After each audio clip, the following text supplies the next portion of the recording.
أعوذ بالله من الشيطان الرجيم بسم الله الرحمن الرحيم الحمد لله والصلاة والسلام على رسول الله وعلى آله وصحبه ومن والاه رب زدني علما رب يسر ولا تعسر وتمم علينا بالخير رب اشرح لي صدري ويسر لي أمري واحلل عقدة من لساني يفقهوا قولي اللهم لا سهل إلا ما جعلته سهلا وأنت تجعل الحزن إذا شئت سهلا اللهم فقهنا في الدين اللهم صل وسلم على نبينا محمد ربنا تقبل منا إنك أنت السميع العليم وتب علينا إنك أنت التواب الرحيم السلام عليكم ورحمة الله وبركاته আলহামদুলিল্লাহ আমরা আজকে সূরা কাহাফের একদম শেষ প্রান্তে পৌঁছে গেছি। ইনশাআল্লাহ আজকে আমাদের সূরা কাহাফের ধারাবাহিক তাফসিরের শেষ পর্ব। আজকের আয়াতে আমরা 83 নম্বর আয়াত থেকে শুরু করব ইনশাআল্লাহ, এবং এখান থেকে শুরু হচ্ছে যুলকারনাইনের কাহিনী। আমরা জানি সূরা কাহাফের যে নাজিলের যে পটভূমি, সেখানে আমরা দেখেছিলাম যে সূরা কাহাফটা নাজিল হয়েছিল ইয়াহুদিদের শিখিয়ে দেওয়া কিছু প্রশ্নের ভিত্তিতে। যে মদিনার ইয়াহুদিরা কুরাইশদেরকে শিখিয়ে দিয়েছিল যে তোমরা যে নবী সাল্লাল্লাহু আলাইহি ওয়াসাল্লামকে 4টা প্রশ্ন করো, যে প্রশ্নের মধ্যে লাস্ট প্রশ্নটা ছিল যে যুলকারনাইন সম্পর্কে, যে এমন বাদশা সম্পর্কে জিজ্ঞেস করো যে হচ্ছে পূর্ব পশ্চিম সমগ্র দুনিয়া, যে মানে তার সাম্রাজ্যটা পূর্ব পশ্চিম সারা দুনিয়ায় বিস্তার লাভ করেছিল। মজার ব্যাপার হচ্ছে যে কুরাইশদের এই উত্তরগুলো কিন্তু আল্লাহ সুবহানাহু ওয়া তাআলা রাসূল সাল্লাল্লাহু আলাইহি ওয়াসাল্লামের মাধ্যমে তাদেরকে দিয়েছিল, কিন্তু তারপরেও তাদের হেদায়েত কিন্তু হয়নি। মদিনার ইয়াহুদিরা কুরাইশদেরকে বলেছিল যে যদি এই প্রশ্নগুলোর উত্তর তারা দিতে পারে এই নবী, তাহলে তোমরা জেনে রেখো তিনি হচ্ছেন সত্য নবী এবং তোমরা তার আনুগত্য করবে। কিন্তু কুরাইশরা কিন্তু তার আনুগত্য করেনি। রাসূল সাল্লাল্লাহু আলাইহি ওয়াসাল্লামকে নবী বলে তারা কিন্তু আসলে স্বীকৃতি দেয়নি। কারণ আল্লাহর পথে কেউ যদি চলা শুরু করে তাহলে আল্লাহ তার পথ চলাটা সহজ করে দেন, কিন্তু যে আল্লাহর পথে হাঁটতেই চায় না, আল্লাহ আজ্জা ওয়াজাল কিভাবে তাকে হেদায়েত করবে? সো কুরাইশরা প্রশ্ন করেছিল ঠিকই, তাদের উদ্দেশ্য ছিল জাস্ট রাসূল সাল্লাল্লাহু আলাইহি ওয়াসাল্লামকে আটকানো। তাদের কোনোভাবেই উদ্দেশ্য ছিল না যে হ্যাঁ, যদি তারা সত্যি রাসূল সাল্লাল্লাহু আলাইহি ওয়াসাল্লাম এই প্রশ্নগুলোর উত্তর দেয় তাহলে তারা আনুগত্য করবে। এটা তাদের নিয়তি আসলে ছিল না। তো 83 নম্বর আয়াত থেকে আমরা চলে আসি। আউযু বিল্লাহি মিনাশ শাইতানির রাজিম। ওয়ায়াসআলুনাকা আন যিল করনাইন কুল সাআতলু আলাইকুম মিনহু যিকরা। ওয়ায়াসআলুনাকা, ওয়া এবং ইয়াসআলুনাকা, তারা তোমাকে প্রশ্ন করে। আল্লাহ রাসূল সাল্লাল্লাহু আলাইহি ওয়াসাল্লামকে বলছেন যে তারা তোমাকে প্রশ্ন করে আন সম্বন্ধে, কার সম্বন্ধে? যিলকারনাইন। যিলকারনাইন আসলে একটা টাইটেল, এটা কিন্তু কারো নাম না, এটা হচ্ছে টাইটেল। দা মানে হচ্ছে ওয়ালা আর কারণ মানে হচ্ছে শিং। তো যিলকারনাইন মানে হচ্ছে 2 শিংওয়ালা। তো আসলে এই যুলকারনাইন কে ছিল, কোন যুগে ছিল, কোন দেশে ছিল, বা তার নাম যুলকারনাইন আসলে কেন হলো, এটা নিয়ে বহু মতবাদ আছে। তাফসীরকারগণ বিভিন্নভাবে এটাকে ব্যাখ্যা করেছেন। যেমন কেউ কেউ বলে যে তার মাথায় 2 গুচ্ছ চুল ছিল, মানে যে আমরা যেমন ঝুঁটি করি পনিটেলের মতো, তার চুলগুলোর স্টাইল ছিল এরকম, তার মাথায় এরকম 2টা ঝুঁটির মতো ছিল। কোনো কোনো মুফাসসিরগণ বলেছেন এই কারণে তাকে বলা হয় যুলকারনাইন। কেউ কেউ আবার বলেছেন যে তিনি পাশ্চাত্য এবং প্রাচ্য মানে পূর্ব পশ্চিমের দেশসমূহ জয় করেছিলেন, এ কারণে তাকে এই যুলকারনাইন খেতাবে ভূষিত করা হয়। আবার কেউ কেউ বলেছেন যে লিটারালি তার মাথার 2 দিকে এই শিংয়ের মতো 2টা চিহ্ন ছিল, যেটা থেকে তার নামকরণ। আল্লাহু আলম। আমরা জাস্ট এতটুকু জানি যে যুলকারনাইন হচ্ছে একটা টাইটেল, এটা তার প্রকৃত নাম না। এবং কোরআন থেকে আমরা যে বর্ণনাটা পাই যে যুলকারনাইন অনেকে আবার এটা নিয়েও করে যে যুলকারনাইন কি আসলে নবী ছিলেন নাকি একজন নেক বান্দা ছিলেন।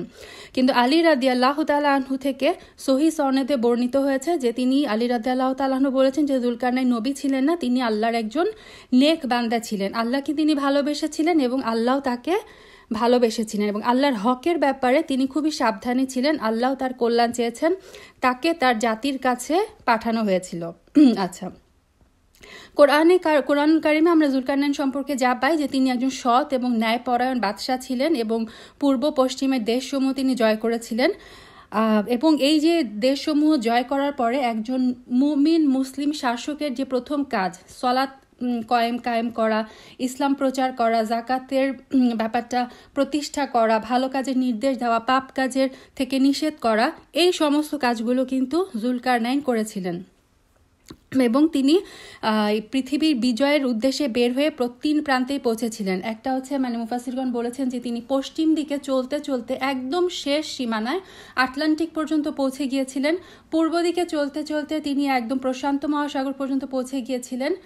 আর উত্তর দিকে চলতে চলতে তিনি এমন একটা জায়গায় পৌঁছেছিলেন যেখানে ছিল শুধু পাহাড় আর পাহাড়, এবং সেই 2 পাহাড়ের মাঝখানে উপত্যকার মতো একটা জায়গা ছিল, যেই জায়গাটাই হচ্ছে এই যে ইয়াজুজ আর মাজুজের প্রতিপত্তি ছিল। এবং ইয়াজুজ মাজুজের অত্যাচার থেকে ওই এলাকার অধিবাসীদেরকে রক্ষা করার জন্য তিনি সেই 2 পাহাড়ের মাঝখানে একটা বিশাল ওই প্রাচীর নির্মাণ করে দিয়েছিলেন, যেটা আমরা সূরা কাহাফে ইনশাআল্লাহ দেখব। প্রাচীন মুফাসসিরগণ, অনেক আগের যুগের মুফাসসিরগণ কেউ কেউ মন্তব্য করেছিলেন তিনি হচ্ছেন জুলকারনাইন ছিলেন আলেকজান্ডার দ্য গ্রেট, যে হচ্ছে সিকান্দার রুমি যাকে বলা হয়। কিন্তু পরবর্তী যুগের মুফাসসিরগণ অনেক গবেষণার ভিত্তিতে বলেছেন যে না, আলেকজান্ডার দ্য গ্রেট আর জুলকারনাইনের মাঝখানে ব্যবধান ছিল 2000 বছরের। এবং এটাও প্রমাণিত যে আলেকজান্ডার দ্য গ্রেট কিন্তু মুশরিক ছিল, তিনি মূর্তি পূজারী ছিলেন। এবং জুলকারনাইন, কোরআন থেকে আমরা জানি যে উনি ছিলেন একজন ন্যায়পরায়ণ, আল্লাহতে বিশ্বাসী, কিয়ামতে বিশ্বাসী একজন শাসক। সো পরবর্তী যুগের মুফাসসিরগণ বলেছেন যে না, জুলকারনাইন আলেকজান্ডার দ্য গ্রেট ছিলেন না। আল্লাহু আলম। কোরআনে যেহেতু এই ডিটেলসগুলো আসেনি, সো এই ডিটেলসগুলো আসলে আমাদের জন্য তেমন ইম্পর্টেন্টও না, বাট যেহেতু তাফসির পড়তে গেলে এই ডিটেলসগুলো বারবার চলে আসে, সেজন্য আমি একটু টাচ করে গেলাম। আচ্ছা, তো আল্লাহ বলছেন 83 নম্বর আয়াতে যে তারা তোমাকে এই 2 শিংওয়ালা জুলকারনাইন সম্পর্কে প্রশ্ন করে, কুল, হে নবী তুমি বলে দাও, সাআতলু, অচিরেই, সা শীঘ্রই আমি তোমাদেরকে পাঠ করে শোনাবা। এই যে তালা ইয়াতলু হচ্ছে তেলাওয়াত করা, আমরা যে কোরআন তেলাওয়াত করি, তো সাআতলু অচিরেই আমি তোমাদের কাছে পাঠ করে শোনাবা বা তোমাদেরকে আমি জানিয়ে দিব, আলাইকুম তোমাদেরকে, মিনহু তার থেকে, কার থেকে, জুলকারনাইন থেকে, যিকরা হচ্ছে কিছু বর্ণনা। এখানে যে নাকিরা যিকরন তানবিন ব্যবহার করা হয়েছে হচ্ছে কিছু বর্ণনা। তার আল্লাহ বলছেন যে জুলকারনাইন সম্বন্ধে আমি তোমাকে অল্প কিছু জানাবো, যতটুকু ইম্পর্টেন্ট ততটুকুই, এত ডিটেলস জানার কোনো দরকার নেই, কে ছিল, কোথায় ছিল, লোকেশন কি ছিল, এগুলো।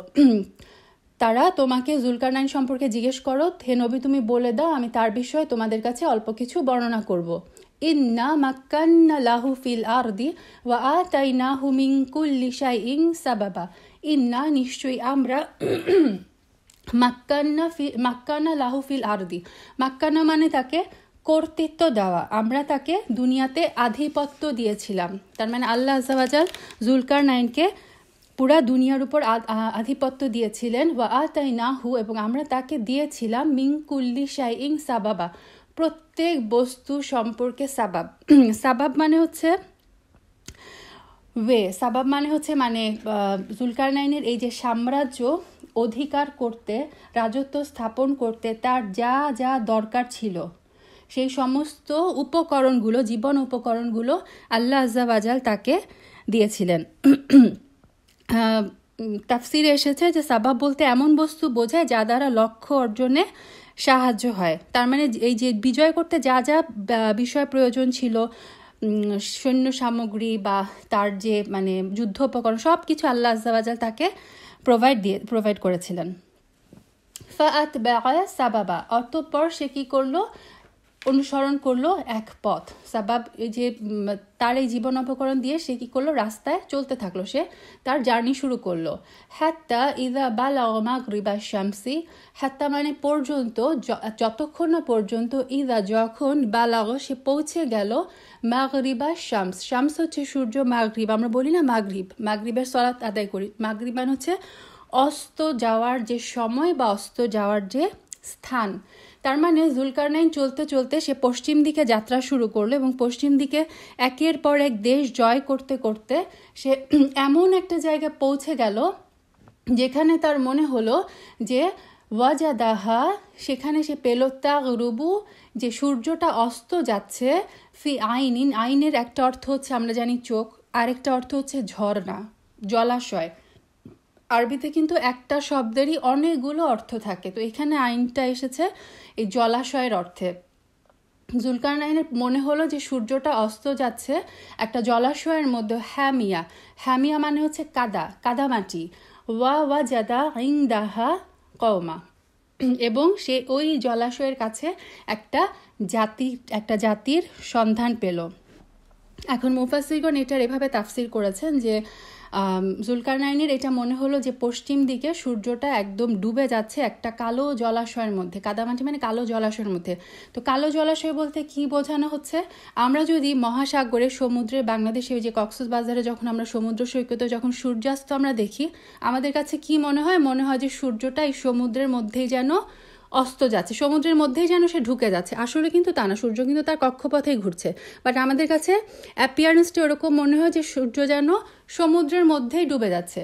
তো জুলকারনাইনও একদম সমুদ্রের, কোনো মুফাসসিরগণ বলেছেন সেইটা মানে আটলান্টিকের ওইদিকে, সে একদম পশ্চিমের শেষ সীমানায় পৌঁছে যায় এবং সে এখানে দেখতে পায় গভীর সমুদ্র। এবং পানি যখন অনেক গভীর হয় তাকে কিন্তু দেখতে মানে গভীরতার কারণে অনেক সময় কালো লাগে। তো এখানে মুফাসসিরগণ এই যে ঘোলাটে পানি বলতে সেই গভীর, চরম গভীর, অনেক গভীর পানির কথা বোঝাচ্ছে। যে জুলকারনাইনের মনে হচ্ছিল যে এই গভীর পানির মধ্যে সূর্যটা যেন অস্ত যাচ্ছে। এবং সে ওই সমুদ্রের পাড়ে এমন এক সম্প্রদায়কে পেল, কুলনা আমরা বললাম, মানে আল্লাহ আজ্জা ওয়াজা বললেন, ইয়া জুলকারনাইন, ও হে জুলকারনাইন, ইম্মা আং তুআযিবা, তুমি চাইলে তাদেরকে শাস্তি দিতে পারো, এই সম্প্রদায়কে তুমি চাইলে শাস্তি দিতে পারো। ওয়া অথবা ইম্মা আং তাত্তাখিযা ফীহিম হুসনা, অথবা তুমি তাদের ব্যাপারে সৎ ব্যবহার করতে পারো, মানে তাদের সাথে তুমি সৎ আচরণও করতে পারো। আচ্ছা, তার মানে এই যে কমটাকে পাওয়ার পরে আল্লাহ আজ্জা ওয়াজাল জুলকারনাইনের উপর ছেড়ে দিলেন যে তুমি চাইলে তাদেরকে শাস্তি দিতে পারো, অথবা তুমি চাইলে এই জাতির ব্যাপারে নম্রতা অবলম্বন করতে পারো। তো জুলকারনাইন কি উত্তর দিলেন? কলা, সে উত্তর দিল, আম্মা মান যালামা, যে সীমা লঙ্ঘন করেছে। জুলকারনাইনের দায়িত্ব ছিল আল্লাহর একত্ববাদের দাওয়াত দেওয়া, কারণ তিনি ওই যে একজন মুসলিম মুমিন, তিনি শাসক ছিলেন। সো জুলকারনাইন উত্তর দিল যে আল্লাহ তাআলার ব্যাপারে সীমা লঙ্ঘন করেছে, ফাসাউফা নুআযিবুহু, অতঃপর শীঘ্রই আমরা তাকে শাস্তি দিব।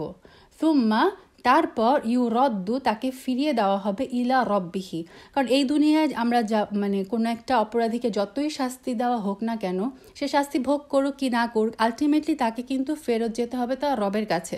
তো জুলকারনাইন বললেন যে যারা আল্লাহর ব্যাপারে সীমা লঙ্ঘন করেছে আমরা তাদেরকে শাস্তি দিব, তারপর তাদেরকে ফিরিয়ে দেওয়া হবে তাদের রবের দিকে।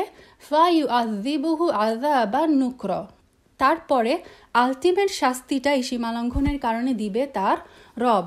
অতঃপর তিনি শাস্তি দিবেন তাকে কঠিন শাস্তি। মানে জুলকারনাইন দুনিয়াতে মানুষ যে শাস্তি ভোগ করে সেটা তো আছেই, কিন্তু আল্লাহ আজ্জা ওয়াজাল হচ্ছেন, আমরা জানি যে তিনি হচ্ছেন শাদীদুল ইকাব, তিনি হচ্ছেন শাস্তিদানে অতি কঠোর।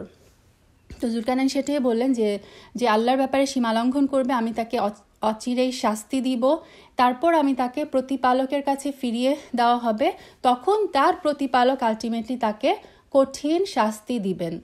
ওয়া আম্মা মান আমানা, আর যে ঈমান আনবে, ওয়া আমিলা সালিহান, এবং সৎ কাজ করবে, ফালাহু জাযাআনিল হুসনা, তার জন্য থাকবে উত্তম পুরস্কার। তার মানে দেখেন জুলকারনাইন এখানে কি প্রতিষ্ঠা করলো, তিনি কিন্তু যে আল্লাহর যে একত্ববাদ, আল্লাহর যে আইন, সেটাই শরিয়াতে প্রতিষ্ঠা করলো, যে ঈমান, আল্লাহর প্রতি ঈমান আনবে এবং সৎ কাজ করবে, তাহলে তার বিনিময়ে তার জন্য থাকবে হচ্ছে উত্তম পুরস্কার। ওয়া সানাকুলু লাহু মিন আমরিনা ইউসরা, ওয়া এবং সানাকুলু শীঘ্রই, অচিরে আমরা তাকে বলবো, মিন আমরিনা আমাদের কাজের ব্যাপারে, ইউসরা মানে সহজ, মানে আমি তাকে সহজ কাজের নির্দেশ দিব, তার পুরস্কারটা থাকবে দুনিয়ায় উত্তম, এবং আমরা তাকে সহজ কাজের উপদেশ দিব, মানে তার ব্যাপারে, তার কাজকর্মের ব্যাপারে আমরা সহজতা দিব। আচ্ছা, কেউ একজন স্ক্রিনে দাগাদাগি করছেন, প্লিজ কন্ট্রোল করবেন। শেলি আপু, জাযাকিল্লাহু খাইরান। আচ্ছা, তার মানে এই যে এটা পেলাম আমরা পশ্চিমের দিকে, যে জুলকারনাইন পশ্চিম প্রান্তে পৌঁছাতে কি করলেন। তারপর আল্লাহ বলছেন সুম্মা আতবাআ সাবাবা, এই পশ্চিম দিক জয় হওয়ার পরে জুলকারনাইন কি করলেন, তারপরে সে আরেকটা পথ অনুসরণ করলেন। এবার তিনি পূর্ব দিকে চলতে শুরু করলেন।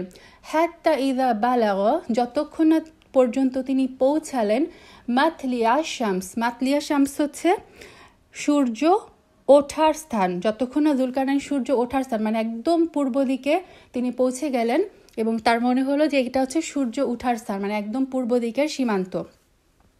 ওয়াজাদাহা, তিনি সেখানে পেলেন এমন এক জাতি, তাতলু, যেখানে উদয়, যে সূর্য উদয় হয়, আলা কওমিন, এমন এক জাতির উপর সেখানে সূর্য উদয় হয়। তার মানে ওই জায়গাটা এমন একটা জাতি বসবাস করে। লাম নাজআল লাহুম, আমরা তাদের জন্য সৃষ্টি করিনি, মিন দুনিহা, এই সূর্য ছাড়া, সিত্রা মানে হচ্ছে আড়াল কোনো, মানে ওই জাতিটার অবস্থা এরকম ছিল যে ওই জাতিটার মাঝখানে এবং সূর্যের মাঝখানে কোনো আবরণ ছিল না। তো মুফাসসিরগণ বলেছেন এরা এমনই মানে পিছিয়ে পড়া এক জাতি ছিল যে তাদের না ছিল কোনো বাড়ি ঘর, ওই জায়গায় না ছিল কোনো গাছপালা, এমনকি তাদের কোনো যে কাপড় চোপড় পরার যে জিনিসটা, এই সভ্যতাটাও তাদের মধ্যে ছিল না। সো তারা আর সূর্যের মধ্যে ডিরেক্ট কোনো, আল্লাহ বলে দিলেন সূর্য আর তাদের স্কিনের মাঝখানে কোনো আড়ালের ব্যবস্থা আমি করিনি, মানে সূর্য তাদের ডিরেক্ট তাদের গায়ে এসে পড়তো, কোনো ছায়া কোনো আড়াল তাদের মাঝখানে ছিল না। তো কোনো কোনো মুফাসসিরগণ বলেছেন যে এরা সূর্যের উত্তাপ থেকে রক্ষা পাওয়ার জন্য যে দিনের বেলায় পাহাড় পর্বতে লুকিয়ে থাকতো বা মাটি একটু গর্ত করে ওই দিকে লুকিয়ে থাকতো। আল্লাহু আলাম, এই জাতির ব্যাপারে কিন্তু আর কোনো ডিটেলস আসেনি, এই একটা লাইনই। তারপরে আল্লাহ বললেন যে কাযালিক, এভাবে, ওয়াকাদ আহাতনা বিমা লাদাইহি খুবরা, এই ছিল তাদের অবস্থা এবং তার সামনে যা ছিল তার সম্পর্কে আমি ছিলাম মানে খুবরা, মানে আল্লাহ আজ্জা ওয়াজাল আমরা জানি তিনি হচ্ছেন আল খাবির, তিনি হচ্ছেন সমস্ত খবর তার কাছে। আল্লাহ বললেন যে এভাবে, এবং এই যুলকারনাইনের সামনে যা ছিল, যুলকারনাইন যা যা করেছিল তার সম্পূর্ণ খবর আমার কাছে ছিল, আমি ছিলাম তার সম্পর্কে সম্পূর্ণ অবহিত। তারপরে তার মানে এখানে আমরা পেলাম যে পূর্ব দিকের সমস্ত রাজ্য যুলকারনাইন কি করলেন, এটা সম্বন্ধে আর আমরা কোনো ডিটেলস পেলাম না, জাস্ট একটা মাত্র আয়াত পেলাম। সে প্রথমে আমরা পশ্চিম দিকের সাম্রাজ্য জয় করার খবর পেলাম, সেকেন্ডে আমরা পূর্ব দিকের কথা পেলাম। এখন আল্লাহ আজ্জা ওয়াজাল বলছেন সুম্মা আতবাআ সাবাবা, তারপরে সে আরও অন্য এক পথ ধরল। মুফাসসিরগণ বলেছেন এখানে সে উত্তর দিকে চলা শুরু করে। হাত্তা ইযা বালাগ, যতক্ষণ না পর্যন্ত যুলকারনাইন বালাগ পৌঁছে গেল বাইনা সাদ্দাইনি, সাদ্দা মানে হচ্ছে প্রাচীর, সেটা মানুষের বানানো কোনো প্রাচীর হোক, ওয়াল হোক কিংবা পাহাড় হোক, মানে সাদ্দা মানে বাধা।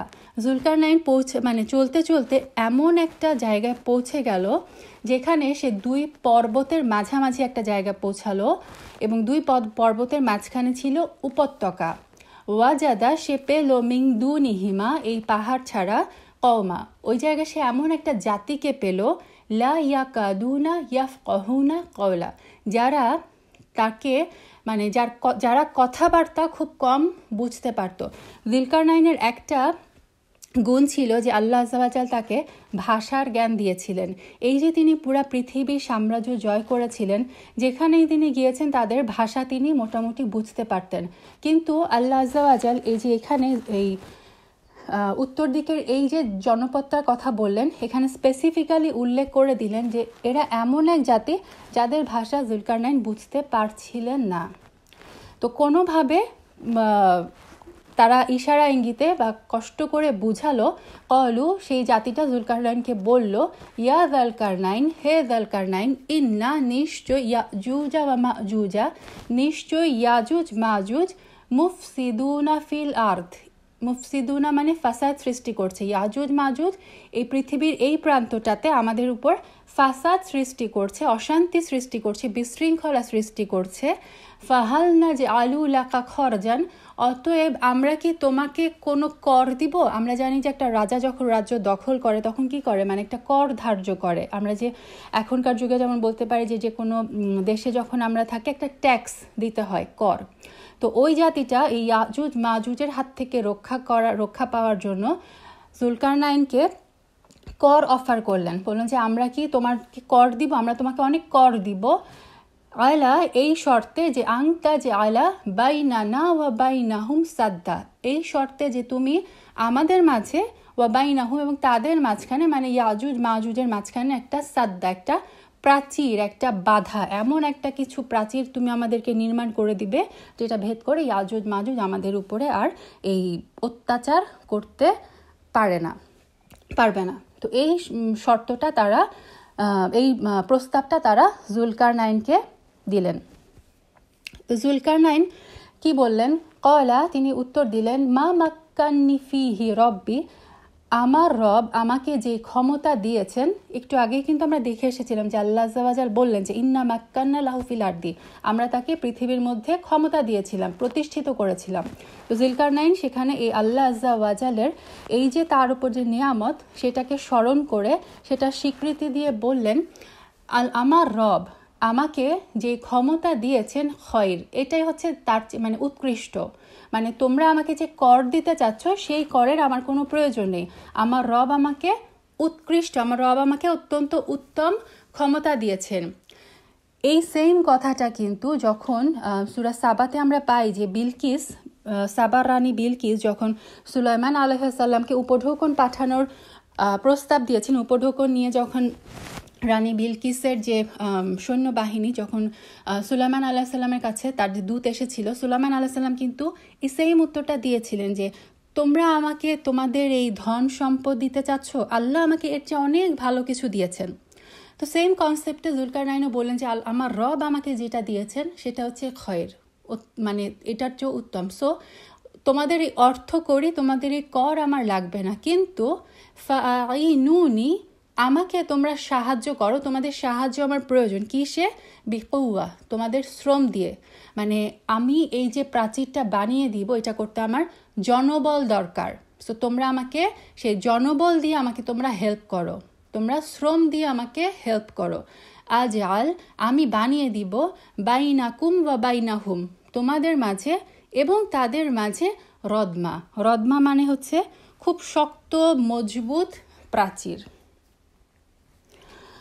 সুবহানাল্লাহ। তার মানে জুলকারনাইন এখানে তাদেরকে আরও মানে পাল্টা প্রস্তাব দিলেন যে আমি তোমাদেরকে বানিয়ে দিব, কিন্তু তোমরা কি করো, আমাকে তোমাদের শ্রম দিয়ে হেল্প করো। আতুনি জুবারল হাদিদ, আমাকে তোমরা এনে দাও জুবারল হাদিদ, লোহার পাত, মানে তোমরা যেখানেই পাও লোহা কুড়িয়ে নিয়ে আসো, লোহার পাত নিয়ে আসো। হাত্তা, যতক্ষণ না পর্যন্ত, ইদা সাওয়া বাইনা সাদাফাইনি, যতক্ষণ না পর্যন্ত এই যে পাহাড়ের মাঝখানে যে উপত্যকা, এই দুই পাহাড়ের মাঝখানের জায়গাটা যতক্ষণ না পর্যন্ত এই খালি জায়গাটা ভরে যায়। মানে আমরা দেখি না যে ইট দিয়ে আমরা একটা দেয়াল বানাই, ধরেন ইট দিয়ে, ইটের পর ইট গেঁথে আমরা কি করি, দেয়াল তুলি। জুলকারনাইন যে প্রাচীরটা বানাতে চেয়েছিলেন সেটা ছিল ইটের না, সেটা ছিল লোহার।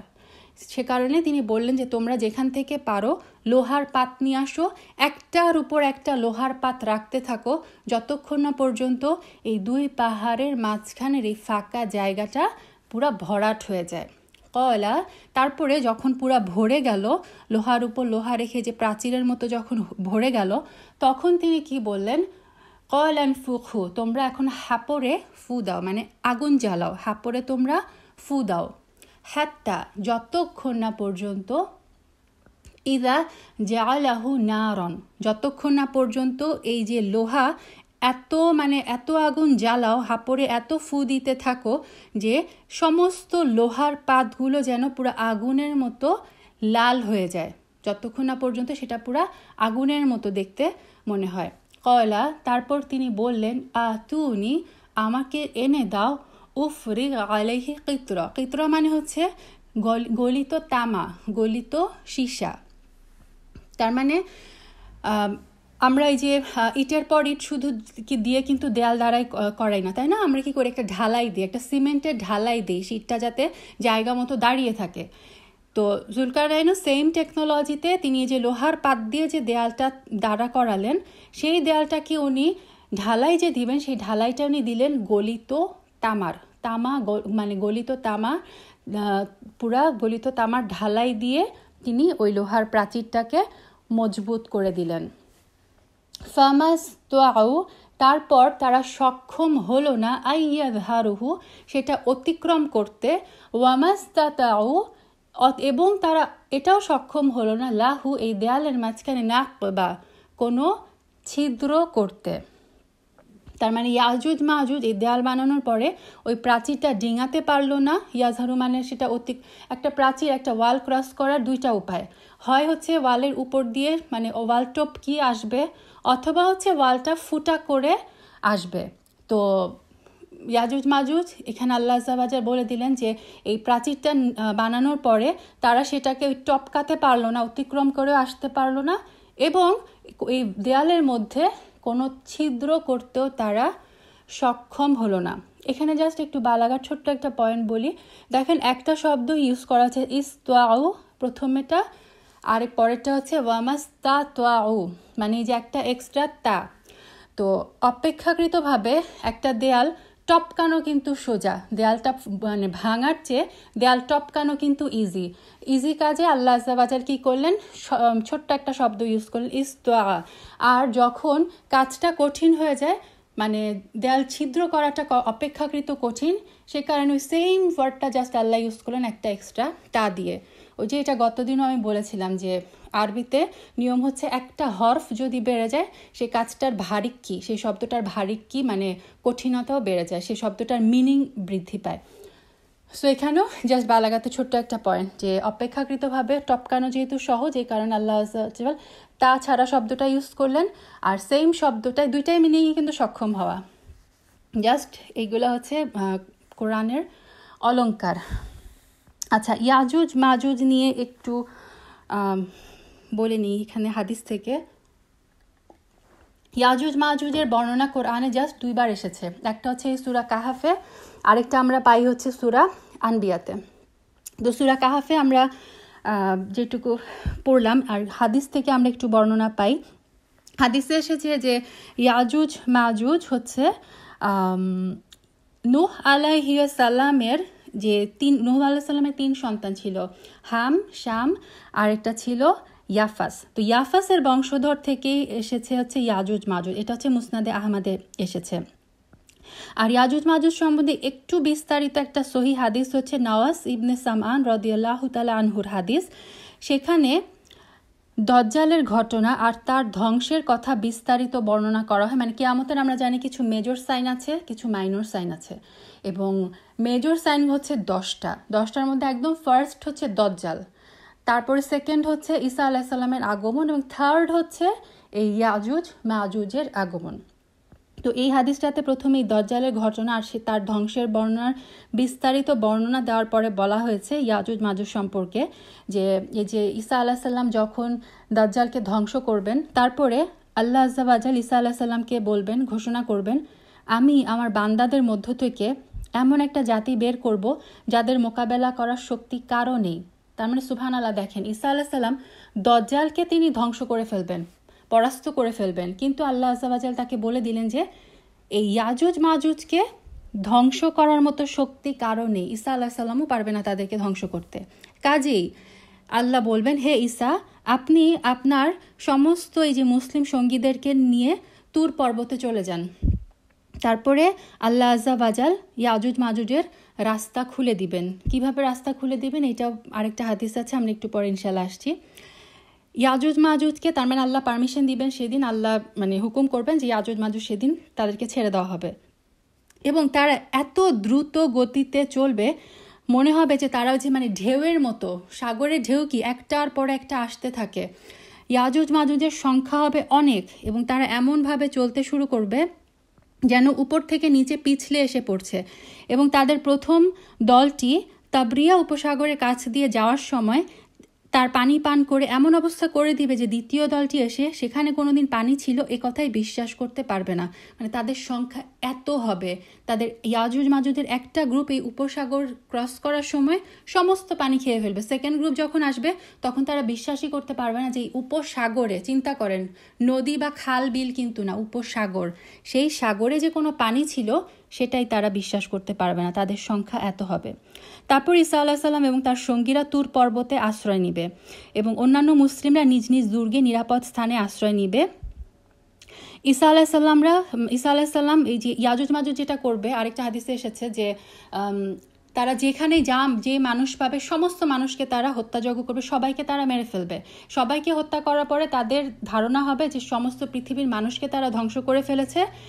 তখন তারা বলবে যে এই পৃথিবীতে এখন আর কেউ নাই, অতএব এখন আসমানে যারা আছে, মানে ফেরেশতাদেরকে উদ্দেশ্য করে, আসমানে যারা আছে আমরা তাদেরকে ধ্বংস করব। এবং তারা আসমানের দিকে তীর ছুটতে শুরু করবে। আল্লাহ আজ্জা ওয়াজালের পারমিশনে সেই তীরগুলা রক্ত মাখা হয়ে ফেরত আসবে। সো তারা তখন বলবে যে এই পৃথিবীর সমস্ত মানুষকে আমরা ধ্বংস করেছি এবং আসমানের যে বাসিন্দা তাদেরকেও আমরা ধ্বংস করেছি। তারপরে ঈসা আলাইসাল্লাম তাদের ইয়াজুজ মাজুজ থেকে রক্ষা পাওয়ার জন্য ঈসা আলাইসাল্লাম আল্লাহর কাছে দোয়া করবেন এই সমস্ত মুসলিমদের কষ্ট লাঘবের জন্য। আল্লাহর কাছে যখন দোয়া করবেন তখন আল্লাহ আজ্জা ওয়াজাল একটা মহামারী রোগ পাঠাবে, যেটা তাদের ঘাড়ের কাছে একটা মহামারী রোগ হবে ইয়াজুজ মাজুজের। যেই রোগে হচ্ছে তার সমস্ত ইয়াজুজ মাজুজ এই গোষ্ঠীর সবাই মারা যাবে। তারপর ঈসা আলাইহিস সালাম তার সঙ্গীদেরকে নিয়ে তুর পর্বত থেকে নিচে নেমে এসে দেখবে যে পৃথিবীতে তাদের এই মৃতদেহ থেকে অর্ধ হাত পরিমাণ স্থানও খালি নেই, মানে পুরা পৃথিবী জুড়ে হচ্ছে ইয়াজুজ মাজুজের মৃতদেহ এবং অসহ্য দুর্গন্ধ ছড়িয়ে পড়েছে। এই অবস্থা দেখে আবার ঈসা আলাইহিস সালাম এবং তার সঙ্গীরা আল্লাহ আজ্জা ওয়াজালের কাছে দোয়া করবেন এই বিপদ যেন দূর করে দেওয়া হয়। আল্লাহ আজ্জা ওয়াজাল এই দোয়া কবুল করবেন এবং পাখি প্রেরণ করবেন আকাশ থেকে, যে পাখিরা তাদের মৃতদেহগুলোকে উঠিয়ে নিয়ে আল্লাহর ইচ্ছা, আল্লাহ যেখানে ইচ্ছা করবেন সেখানে ফেলে দিবেন। সুবহানাল্লাহ। এইভাবে হচ্ছে আল্লাহ আজ্জা ওয়াজাল এই ইয়াজুজ মাজুজ থেকে পৃথিবীকে রক্ষা করবেন।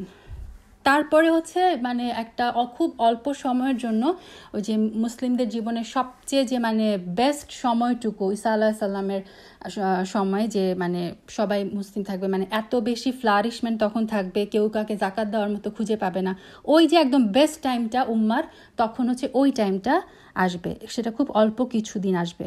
আর এই যে কিয়ামতের যে 10টা মেজর সাইন, সেগুলা রাসূল সাল্লাল্লাহু আলাইহি সাল্লাম বলে গেছেন যে এগুলো হবে একটা যখন হওয়া শুরু করবে ইমিডিয়েটলি পরপর হতে থাকবে, মানে এটা ডোমিনো ইফেক্টের মতো, একটা হবে পরপর হতে থাকবে এবং মানে তখন হচ্ছে কিয়ামতটা খুব নিকটে আর কি, কিয়ামতটা হয়ে যাবে। এগুলো হচ্ছে কিয়ামতের মেজর সাইন। আচ্ছা, ইয়াজুজ মাজুজ সম্পর্কে আরেকটা হাদিসে এসেছে যে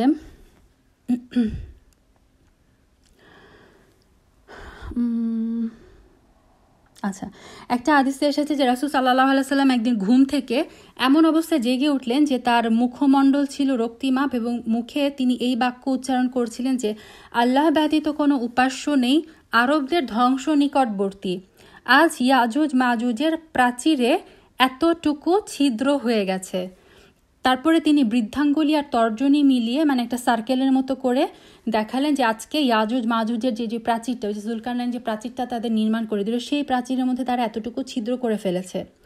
তখন যায়নব রাদিয়াল্লাহু তাআলা আনহা বললেন যে আমি একথা শুনে বললাম, ইয়া রাসূলুল্লাহ, আমাদের মধ্যে সৎকর্মপরায়ণ লোক জীবিত থাকতেও কি ধ্বংস হয়ে যাবে? রাসূল সাল্লাল্লাহু আলাইহি সাল্লাম বললেন, হ্যাঁ, ধ্বংস হতে পারে যদি অনাচারের আধিক্য হয়। এটা বুখারী এবং মুসলিম সাহিহাইনি এই হাদিসটা আছে।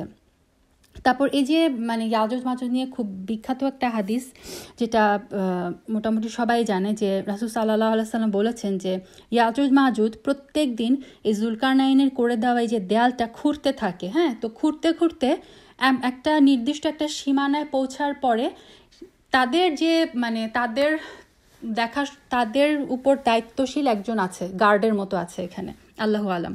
তো সেই গার্ড তাদেরকে বলে যে আজকের জন্য এনাফ হয়েছে, তোমরা ফেরত যাও, আবার কালকে এসো। যখনই তারা ব্যাক করে, পরের দিন যখন ফেরত আসে, এসে দেখে আল্লাহ আজ্জা ওয়াজাল কি করেছেন, প্রাচীরটাকে আবার সে আগের মতো মজবুত করে মানে মজবুত অবস্থায় ফিরিয়ে দিয়েছেন। মানে তারা প্রতিদিন যে কাজটা করে, পরের দিন এসে দেখে না, প্রাচীর আবার সে আগের মতো হয়ে গেছে। সেই খোঁড়াখুড়ি মানে যতটুকু একদিনে পরিশ্রম করলো, পরের দিন এসে দেখে আল্লাহ আবার প্রাচীরটাকে আগের মতো করে দিয়েছেন। তো একদিন এরকম খনন করতে করতে যখন তাদেরকে মানে আবার ফেরত যাওয়ার টাইম হবে, তখন সেই তাদের যে দায়িত্বশীল লোক তিনি বলবেন যে ফেরত যাও, ইনশাআল্লাহ কালকে এসো, কালকে তোমরা আবার কাজ শুরু করো। এই যে উনি ইনশাআল্লাহ বললেন, ইনশাআল্লাহ যে যদি আল্লাহ চান তাহলে তোমরা করতে পারবা, এই ইনশাআল্লাহ বলার কারণে পরের দিন এসে তারা দেখলো যে না, আগের দিন তারা যে কাজটুকু করেছে সেটা ওই অবস্থাতেই আছে, এবং সেই দিন তারা ওই যে মেহনত করে বাকি প্রাচীরটুকু, অবশিষ্ট অংশটুকু খুঁড়ে তারপর হচ্ছে তারা মানে দেয়াল টপকাতে সক্ষম হবে। তো দেখেন এই যে সূরা আল কাহাফে বারবার আমরা ইনশাআল্লাহ এটার যে তাৎপর্য সেটা বারবারই খুঁজে পাই। এটা যদিও হাদিস থেকে এসেছে, সূরা কাহাফে ডিরেক্ট আসেনি, কিন্তু যে প্রথম ইনশাআল্লাহ আমরা দেখে এসেছিলাম যে রাসূল সাল্লাল্লাহু আলাইহি ওয়াসাল্লাম ইনশাআল্লাহ আমি তোমাদেরকে বলে দিব, এটা না বলার কারণে মোটামুটি 15 দিনের মতো তার কাছে ওহী আসা বন্ধ ছিল। সেকেন্ড ইনশাআল্লাহ আমরা দেখলাম মুসা আলাইহিস সালাম খাজির আলাইহিস সালামকে বললেন যে ইনশাআল্লাহ আপনি আমাকে পাবেন হচ্ছে আপনার সাথে ধৈর্যশীল অবস্থায়, এবং থার্ড হচ্ছে যে ইনশাআল্লাহ। তো সূরা মুফাসসিরগণ বলেছেন যে ইনশাআল্লাহর সাথে সূরা কাহাফের একটা গভীর রিলেশন আছে। তো আল্লাহু আলম। তারপর ইয়াজুজ মাজুজকে নিয়ে আরেকটা জাস্ট আমি হাদিস বলে শেষ করি এখানে, যে একদিন একটা হাদিসে এসেছে রাসূল সাল্লাল্লাহু আলাইহি সাল্লাম বলেছেন কিয়ামতের দিন আল্লাহ তাআলা আদম আলাইহিস সালামকে বলবেন আপনি আপনার সন্তানদের মধ্য থেকে জাহান্নামীদেরকে তুলে আনুন। তো আদম আলাইহিস সালাম বললেন হে আমার রব তারা কারা? আল্লাহ বলবেন প্রতি 1099 জন জাহান্নামী এবং মাত্র একজন জান্নাতি। কি ভয়াবহ কথা! এ কথা শুনে সাহাবায়ে কেরাম শিউরে উঠলেন এবং জিজ্ঞেস করলেন হে আল্লাহ রাসূল, আমাদের মধ্যে সে একজন জান্নাতি কে হবে? তিনি উত্তরে বললেন চিন্তা করো না, তোমাদের মধ্য থেকে এক এবং ইয়াজুজ মাজুজের মধ্য থেকে 1000-এর হিসাব হবে। সুবহানাল্লাহ। আল্লাহ যেন আমাদেরকে সেই একজন ব্যক্তির মধ্যে হলেও অন্তর্ভুক্ত করেন। আচ্ছা, তো এই ছিল মোটামুটি হাদিস থেকে আমরা ইয়াজুজ মাজুজের যেই ঘটনা এইটুকু আমরা দেখলাম। তো এই যে তাহলে 97 নাম্বার আয়াতে আমরা দেখলাম যে ইয়াজুজ মাজুজ এই দেয়ালটা অতিক্রম করতে পারছিল না, আর তারা তা ভেদও করতে পারবে না। এটা করার পরে দেখেন জুলকারনাইন কিন্তু এই ক্রেডিটটা এই যে ইয়াজুজ মাজুজের হাত থেকে এই গোষ্ঠীটাকে, এই কমটাকে তিনি যে রক্ষা করতে পারলেন, এটার ক্রেডিট কিন্তু উনি নিজে নিলেন না। উনি কি বললেন? কয়লা তিনি বললেন, জুলকারনাইন বললেন হাযা এটা হচ্ছে রহমাতুম মির রব্বি, এটা আমার রবের পক্ষ থেকে অনুগ্রহ। মানে এই যে আমি প্রাচীর একটা নির্মাণ করে দিলাম, এটাতে আমার কোনো ক্রেডিট নেই, এটা হচ্ছে আমার রবের পক্ষ থেকে রহমত। ফাইদা অতঃপর যখন যা ওয়াদু রব্বি, যেদিন আমার রবের প্রতিশ্রুতি আসবে, এটা হচ্ছে সেই প্রতিশ্রুতি, কিয়ামতের প্রতিশ্রুতি, যেদিন মানে কিয়ামত সংগঠিত হবে, যে আলাহু দাক্কা, এই যে এখন মনে হচ্ছে এটা মানে একটা এমন একটা প্রাচীর যেটাকে তারা ভেদ করতে পারছে না, ফুটা করতে পারছে না, টপকে আসতে পারছে না, কিন্তু যেদিন আমার রবের হুকুম আসবে, আমার রবের প্রতিশ্রুতি আসবে, আমার রব কি করবেন? এটাকে চূর্ণ বিচূর্ণ করে দিবে। আমরা জানি কিয়ামতের দিন সমস্ত পৃথিবীতেই মানে কোনো উঁচু জিনিস আর থাকবে না। আল্লাহ আযজা ওয়া জাল্লা বলেছেন যে কিয়ামতের দিন মানে আরেকটা পৃথিবী আনা হবে যেটা হচ্ছে পাউরুটির মতো টোটালি ফ্ল্যাট থাকবে, সেখানে কোনো উঁচু নিচু থাকবে না। সো ইয়াজুজ মাজুজের এই যে এত নির্ভেদ্য যে প্রাচীর, সেটাও আমার রবের প্রতিশ্রুতি যখন আসবে সেটা চূর্ণ বিচূর্ণ হয়ে যাবে। ওয়াকানা ওয়াদু রব্বি হাক্ক, এবং নিশ্চয়ই আমার রবের যে প্রতিশ্রুতি সেটা কি? সেটা হচ্ছে সত্য। ওয়া তারকনা, আল্লাহ আযজা এখানে বলছেন যে এবং আমরা তারকা মানে ছেড়ে দাও, আমরা ছেড়ে দিব বাদুহুম ইয়াউমা ইদি ইয়ামুজু ফি বাদ, মানে ওই যে ইয়াজুজ মাজুজকে যেদিন ছেড়ে দেওয়া হবে তারা সেদিন তাদের সংখ্যা এত পরিমাণে হবে, তাদের কি হবে? তরঙ্গের মতো, ওই ঢেউয়ের মতো একজন আরেকজনের উপরে তরঙ্গের মতো ঢেউয়ের মতো পড়বে তারা। তারপর ওয়ানুফিখা ফিস সুর, এই যে বললাম ইয়াজুজ মাজুজ হচ্ছে কিয়ামতের যে 10টা মেজর সাইন, তার মধ্যে 3 নাম্বার সাইন হচ্ছে ইয়াজুজ মাজুজ। সো তার পরপরই খুব দ্রুতই কিয়ামত সংগঠিত হবে। সো ইয়াজুজ মাজুজের পরে প্রাসঙ্গিকভাবে কিয়ামতের বর্ণনা এখন চলে আসছে। আল্লাহ বলছেন ওয়ানুফিখা ফিস সুর, এবং সিংহায় ফুক দেওয়া হবে। ফাজামানাহুম জামা, তারপর আমরা সমস্ত মানুষ সবাইকে আমরা একত্রিত করব। এই সূরা কাহাফে আমরা এখন পর্যন্ত অনেকগুলো জাতির অনেকগুলো ঘটনা পড়লাম, অনেক মানুষের পরিচয় পেলাম। আল্লাহ আযজা ওয়া জাল বলছেন কিয়ামতের দিনে যখন সিংহায় ফুক দেওয়া হবে, সমস্ত মানুষকে তার কাছে আল্লাহ আযজা ওয়া জালের কাছে জামা করা হবে, একত্রিত করা হবে। ওয়া আরাদনা, এবং পেশ করব আমরা জাহান্নামা, জাহান্নামকে আমরা পেশ করব ইয়াউমা ইদিন, সেই দিন লিল কাফিরিনা, কাফেরদের জন্য, আরদা, প্রত্যক্ষ, মানে হাজির, এই যে আরদনা তারপরে আরদা, এটা হচ্ছে মাফুলে মুতলাক, মানে হাজির করার মতো হাজির করব, পেশ করার মতো পেশ করব। আমরা বলি না যে মানে খাওয়ার মতো খেয়েছি, মানে একেবারে সেই রকম খাওয়া খেয়েছি, এটা হচ্ছে জোর দেওয়ার জন্য বোঝানো হয়। আল্লাহ বলছেন যে জাহান্নামকে কাফিরদের সামনে আমরা পেশ করব, তারা দেখার মতো সেই দিন দেখবে। জাহান্নামকে পেশ করার ঘটনা, পেশ করার কথা আল্লাহ আযাল কোরআনে আরও অনেক জায়গায় বলেছেন, যেমন সূরা ফাজরেও আমরা দেখি যে জাহান্নামা, মানে জাহান্নামকে সেদিন আনা হবে। এবং রাসূল সাল্লাল্লাহু আলাইহি সাল্লামের হাদিসে আছে যে জাহান্নামকে টেনে আনার জন্য জাহান্নামের সাথে 70,000 কড়া, ওই যে আংটা টাইপের লাগানো হবে, এবং প্রত্যেকটা কড়ায় থাকবে 70,000 ফেরেশতা। সুবহানাল্লাহ, তার মানে কত বড় সাইজ জাহান্নামের। আল্লাহুম্মা আজিরনা মিনান নার, আল্লাহ আযজা ওয়া জাল যেন আমাদের সবাইকে জাহান্নামের আগুন থেকে মুক্তি দেন, আল্লাহুম্মা আমিন। আচ্ছা, জাহান্নামকে আনা হবে কাফিরদের জন্য সেদিন।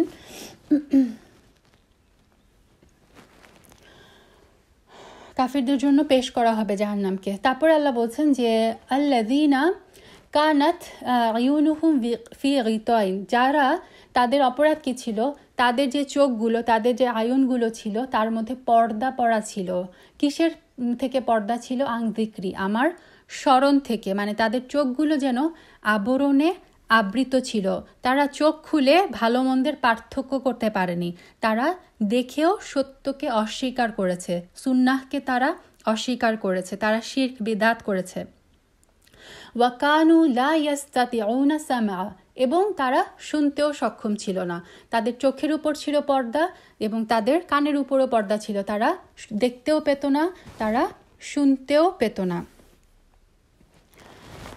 আমরা এখন অনেক মানুষকে দেখতে পাই যে দেখবেন যে মানে অনেক, আপনি যদি তাদেরকে ভালো কথা বলেন, আপনি যদি তাদেরকে দিনের দিকে ডাকেন, আপনি যদি তাদেরকে কোনো একটা মাজলিসের কথা বলেন যে আসো এখানে জয়েন করো বা কিছু, তারা এগুলা কিন্তু মানে দেখেও দেখবে না, শুনেও শুনবে না, তারা এগুলাতে সাড়া দিবে না। তাদের হচ্ছে চোখে পর্দা থাকে, কানে পর্দা থাকে, তারা সত্যটাকে অস্বীকার করে, জেনে বুঝে অস্বীকার করে। এখন অনেকে মানবাধিকারের কথা বলে, কিন্তু দেখবেন যে এই যে মানবাধিকার কর্মীরা, তারা কি করে, অশালীনতাকে কিন্তু তারা প্রশ্রয় দেয়। তারা মানুষের পুরা নুডিটি, তারা যে অনাবৃত হয়ে থাকাটাকে তারা বলে যে এটা তার অধিকার। তাহলে সেই একই মানুষ যখন আমরা বলি যে তাহলে আমরা যদি মাথা থেকে পা পর্যন্ত ঢেকে থাকতে চাই, তাহলে সেটাকে কিন্তু তারা অস্বীকার করে। হিজাবকে, বোরখাকে তারা সহ্য করতে পারে না, কিন্তু উলঙ্গ হয়ে ঘুরে বেড়াটাকে তারা কিন্তু প্রশ্রয় দেয়, ওটা তাদের মানবাধিকারের মধ্যে পড়ে যায়। তো এই ধরনের মানুষ হচ্ছে এরকম যে আসলে তাদের চোখের উপর পর্দা, তাদের কানের মধ্যে পর্দা, তারা, তাদের চোখ থাকলেও তাদের দেখার মতো চোখ নাই। সূরা তাহাতে আল্লাহ বলেছেন যে যারা এই কোরআনকে অস্বীকার করে, আল্লাহর আয়াতকে অস্বীকার করে, তাদেরকে আল্লাহ কিয়ামতের দিন অন্ধ হিসেবে উঠাবে, এবং তখন তারা তাদের রবকে জিজ্ঞেস করবে যে আপনি আমাদেরকে কেন অন্ধ হিসেবে উঠালেন, আমরা তো দুনিয়াতে দেখতে পেতাম। তখন আল্লাহ আযজা ওয়া জাল তাদেরকে বলবেন যে তোমাদেরকে আমি চোখ দিয়েছিলাম, কিন্তু এই চোখ দিয়ে তোমরা আমার যে আয়াত, সেগুলাকে তোমরা দেখার মতো দেখোনি। তোমরা আমার আয়াতের ব্যাপারে, আমার কোরআনের ব্যাপারে, আমার নির্দেশের ব্যাপারে অন্ধ ছিলে, সে কারণে তোমাদেরকে আজকে আমি অন্ধ হিসেবে পুনরুত্থান করলাম।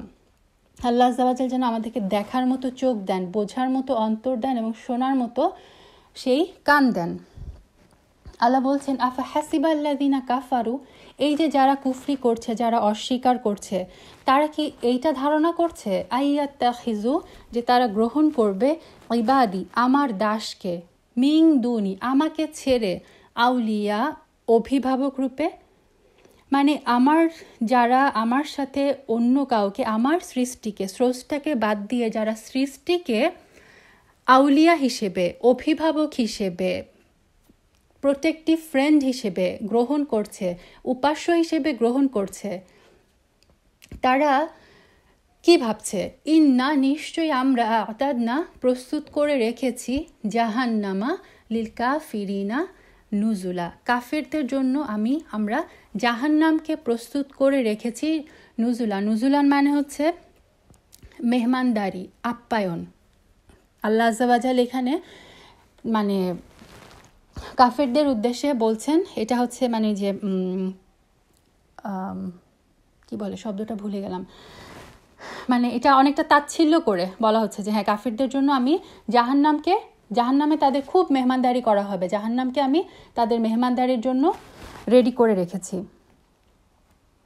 কুল, হে নবী তুমি বলে দাও, হাল নুনাব্বিউকুম, আমি কি তোমাদেরকে বলে দেব, খবর দিব, বিল আখসারিনা আমালা, এমন আমলকারী সম্পর্কে, মানে এমন আমল সম্পর্কে, এমন আমলের ক্ষেত্রে আমলের ক্ষেত্রে কারা সবচেয়ে বেশি ক্ষতিগ্রস্ত। এই আয়াতটা খুব ভয়ঙ্কর। আল্লাযীনা, যাদের, দাল্লা সায়ুহুম, দাল্লা মানে একেবারে মানে সমস্ত ব্যর্থ হয়ে যাওয়া, পণ্ড হয়ে যাওয়া, যাদের যে সায়া হচ্ছে প্রচেষ্টা, যাদের সমস্ত চেষ্টাগুলা ব্যর্থ হয়ে গেছে, পণ্ড হয়ে গেছে, ফিল হায়াতি দুনিয়া, এই দুনিয়ায়, মানে পার্থিব জীবনে হয়তো তারা অনেক আমল করত, যারা অনেক পরিশ্রম করেছে, কিন্তু এত বেশি পরিশ্রম করেও তারা আজকে ক্ষতিগ্রস্ত, কিয়ামতের দিনে তারা হবে ক্ষতিগ্রস্ত, তাদের সমস্ত পরিশ্রমগুলো সেদিন ব্যর্থ হয়ে যাবে।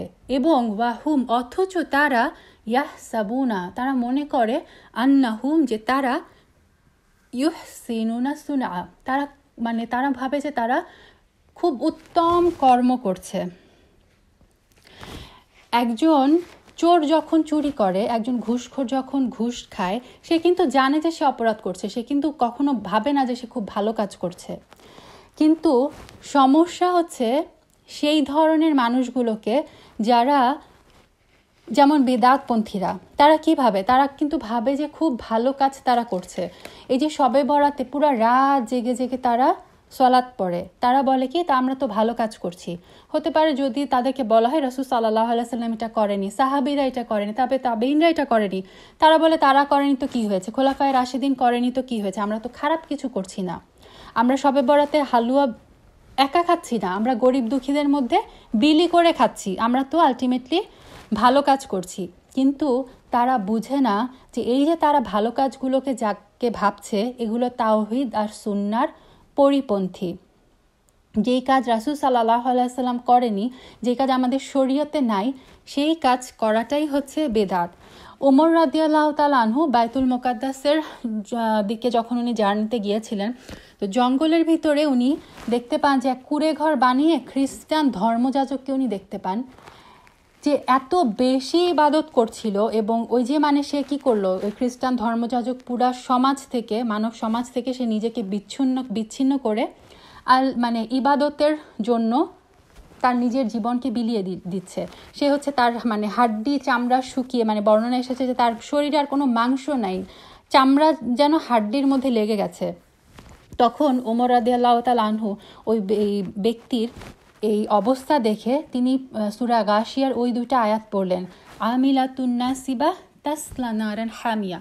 আমিলাতুন নাসিবা মানে হচ্ছে এরা কর্মকারী, এরা কাজ করছে, কঠোর পরিশ্রম করছে, অথচ তাসলা নারন হামিয়া, অথচ তারা হচ্ছে জ্বলন্ত আগুনে প্রবেশকারী। মানে এই যে এই ব্যক্তি নিজেকে পুরা সমাজ থেকে বিচ্ছিন্ন করে দিয়ে সে ভাবছে সে হচ্ছে তার রবের ইবাদত করছে, আসলে তো সে শিরকের মানে লিপ্ত, আসলে তো সে ঈসা আলাইহিস সালামকে ইবনুল্লাহ, আল্লাহর সন্তান ভেবে তার যে মানে শিরক করে যে ইবাদতটা করছে, তার এই ইবাদতটা আলটিমেটলি পণ্ড। সে যে এত কঠিন পরিশ্রম করছে, তার এই পরিশ্রম কিয়ামতের দিনে তার কোনো কাজে আসবে না।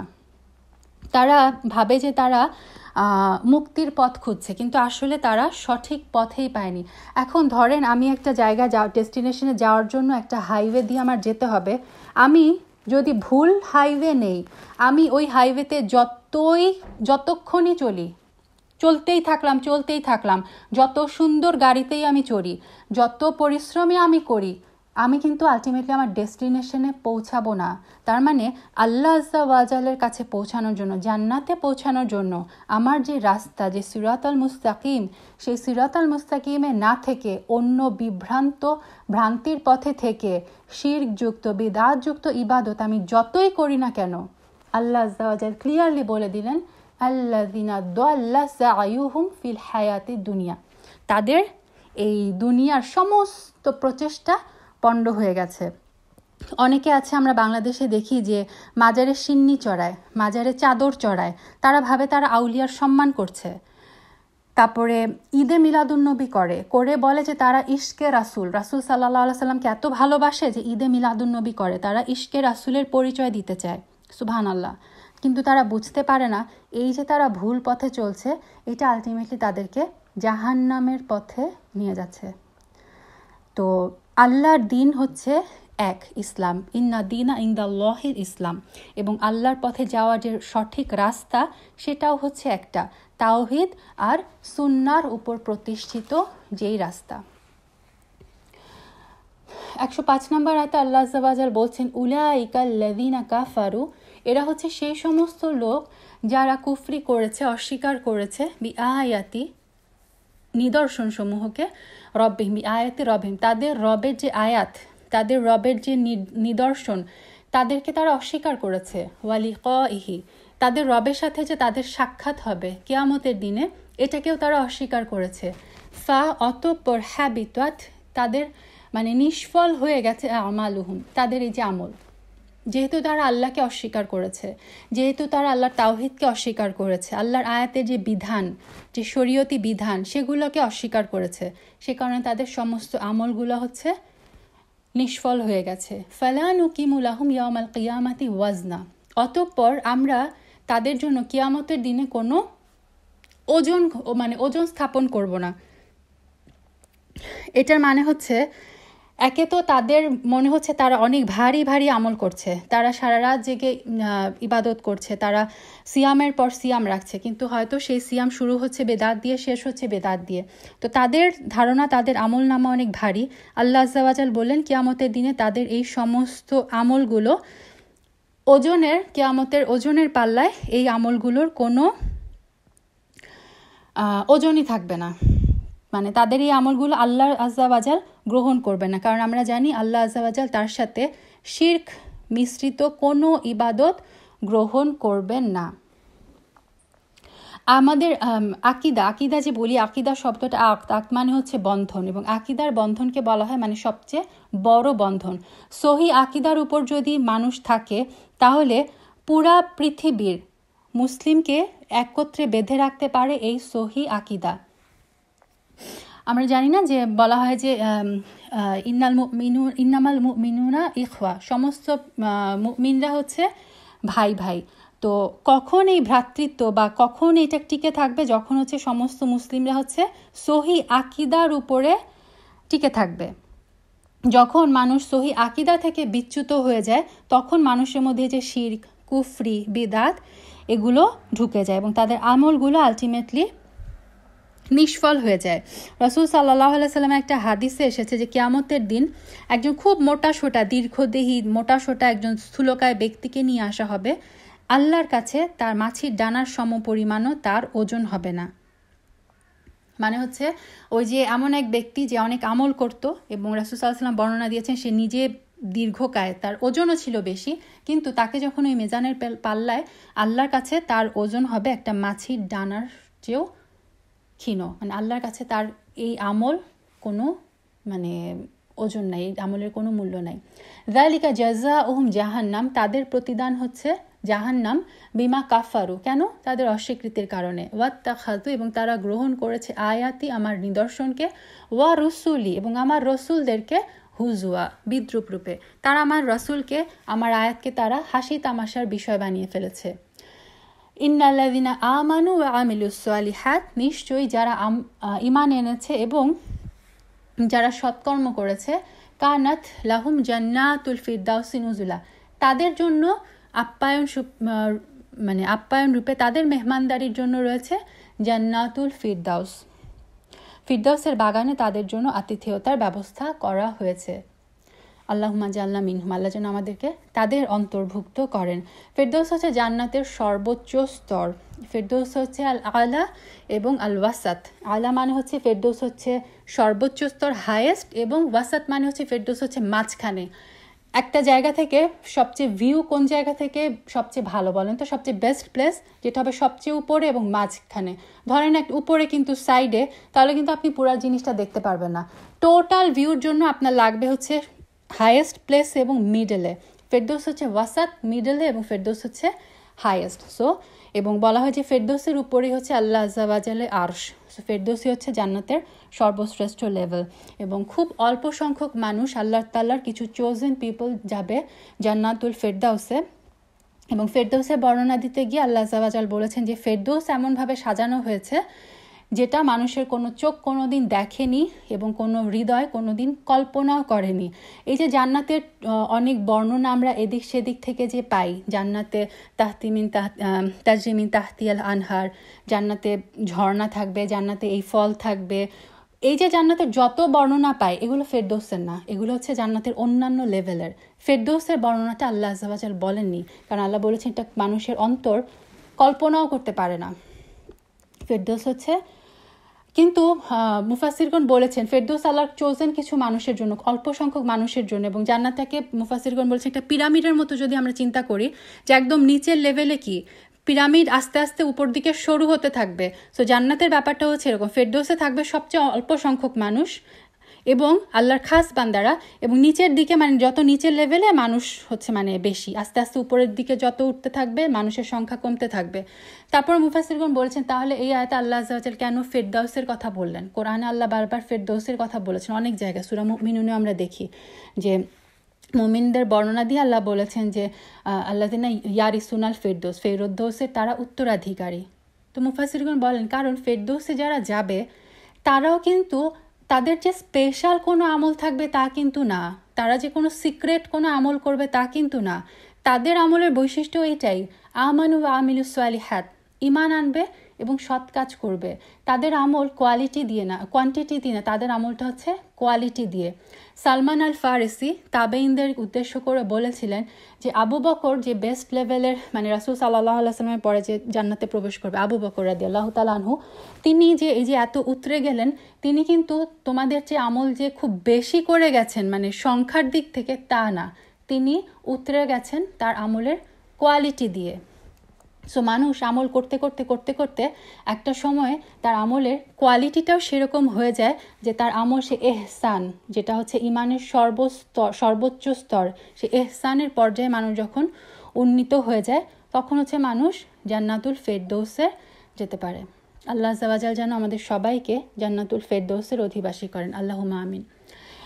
মানুষের একটা বৈশিষ্ট্য হচ্ছে তাকে যত ভালো জায়গায় রাখা হোক না কেন, ধরেন সে তার একদম মনের মতো একটা রাজপ্রাসাদে আছে, 1 মাস 2 মাস 6 মাস 1 বছর 2 বছর, একটা টাইম পরে তার বোরিং লাগে, তার মনে হয় যে আমার লাইফে বৈচিত্র্য দরকার। একটা মানুষ অনেক প্যাশন নিয়ে দেখবেন একটা নতুন মোবাইল আসলে একটা মোবাইল ফোন কিনে ফেলে, তারপরে কি হয় 6 মাস যাওয়ার পরে দেখা যায় যে ওই মোবাইলের নতুন একটা ভার্সন আসে, তখন আর তার এই ফোনটা ভাল লাগে না, তার ওই নতুন মডেলটার প্রয়োজন হয়। তো আল্লাহ আজ্জা ওয়াজাল তো আমাদের সৃষ্টিকর্তা, তিনি তো আমাদের এই অভ্যাসটা জানেন যে মানুষ কোনো কিছুতে বেশি দিন সন্তুষ্ট থাকতে পারে না।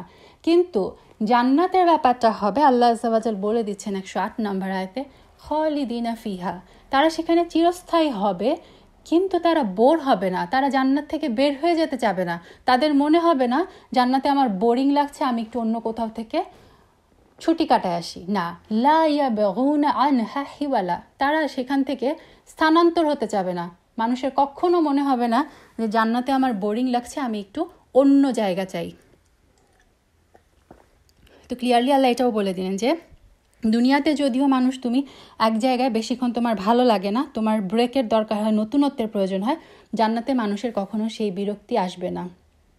তারপরে লাস্ট 2টা আয়াত, অসম্ভব সুন্দর 2টা আয়াত। 109 নম্বর আয়াত আল্লাহ বলছেন, কুল, হে নবী তুমি বলে দাও, লাউ কানাল বাহরু, যদি, বাহর মানে হচ্ছে সমুদ্র, যদি সাগরের পানি, সমুদ্রের পানি যদি হয়ে যায়, মিদাদাল লিকালিমাতি রব্বি, আমার রবের কালিমা, আমার রবের যে গুণগান, আমার রবের কালিমা সমূহ বর্ণনা করার জন্য সমস্ত সাগরের পানিগুলোকে যদি কালি বানিয়ে ফেলা হয়, লানাফিদাল বাহরু, অবশ্যই সমুদ্রের পানি নিঃশেষ হয়ে যাবে, কবলা আগেই পূর্বেই, আংতাংফাদা কালিমাতু রব্বি, আমার রবের কালিমা বর্ণনা শেষ হওয়ার আগে সমুদ্রের পানির থেকে যদি কালি বানাও সে কালি শেষ হয়ে যাবে।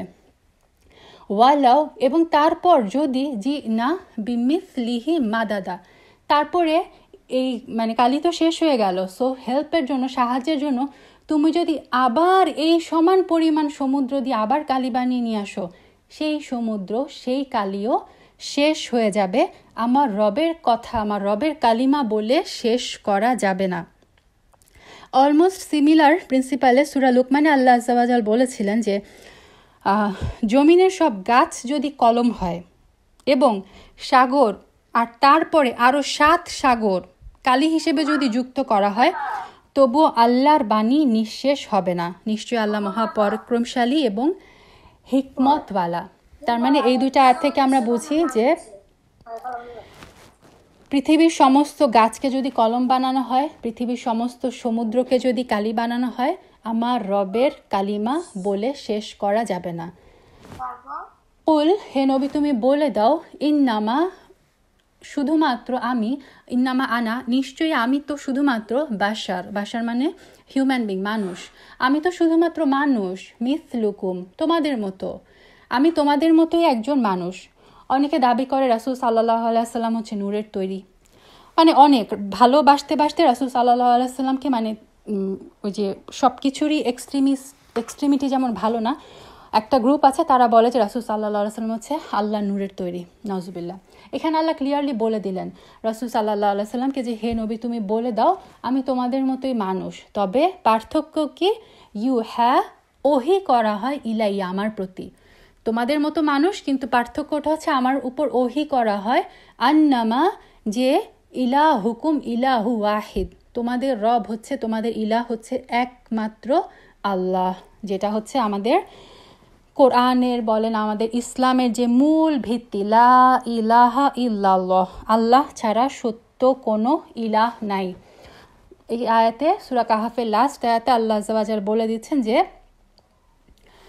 তুমি বলে দাও যে আমি তোমাদের মতোই মানুষ, পার্থক্য হচ্ছে আমার উপর ওহি করা হয়েছে এবং সেই ওহির মূল ভিত্তিটা কি, মূল বাণীটা কি, আল্লাহ হচ্ছেন তোমাদের একক ইলাহ, আল্লাহ ছাড়া আর কোনো সত্য ইলাহ নাই।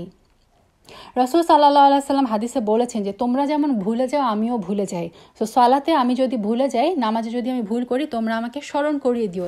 এই কারণে কিন্তু আমরা দেখি যে হাদিস থেকে যে সাহু সেজদা দেওয়ার যে ব্যাপারটা, রাসূল সাল্লাল্লাহু আলাইহি সাল্লাম আমাদের মতো মানুষ, তিনিও সালাতে ভুল করতেন, যে কারণে সাহু সেজদার বিধানটা আমরা পাই।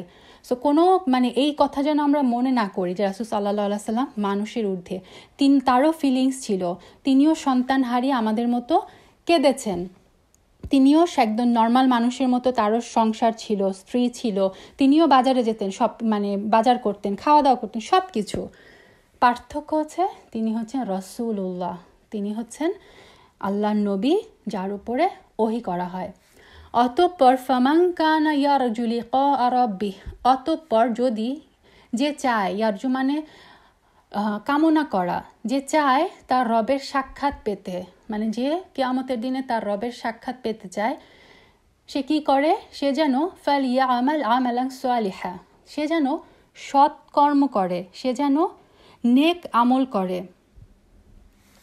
ওয়ালা ইউশরিক, এবং সে যেন শিরক না করে। জাস্ট দুইটা কথা, জাস্ট দুইটা ইবাদতের কথা আল্লাহ এখানে বলছেন, যে কেউ যদি আল্লাহর তার রবের সাক্ষাৎ কামনা করে কিয়ামতের দিনে, সে যেন যে দুইটা কাজ করে। প্রথম কাজটা কি, ফালইয়ামাল আমালান সালিহা, নেক কাজ করে, সৎ আমল করে, আর সেকেন্ড হচ্ছে ওয়ালা ইউশরিক, সে যেন শিরক না করে, বিইবাদাতি রব্বিহি, তার রবের ইবাদতের ক্ষেত্রে, আহাদা অন্য কাউকে, তার রবের ইবাদতের ক্ষেত্রে সে যেন অন্য কাউকে শিরক না করে।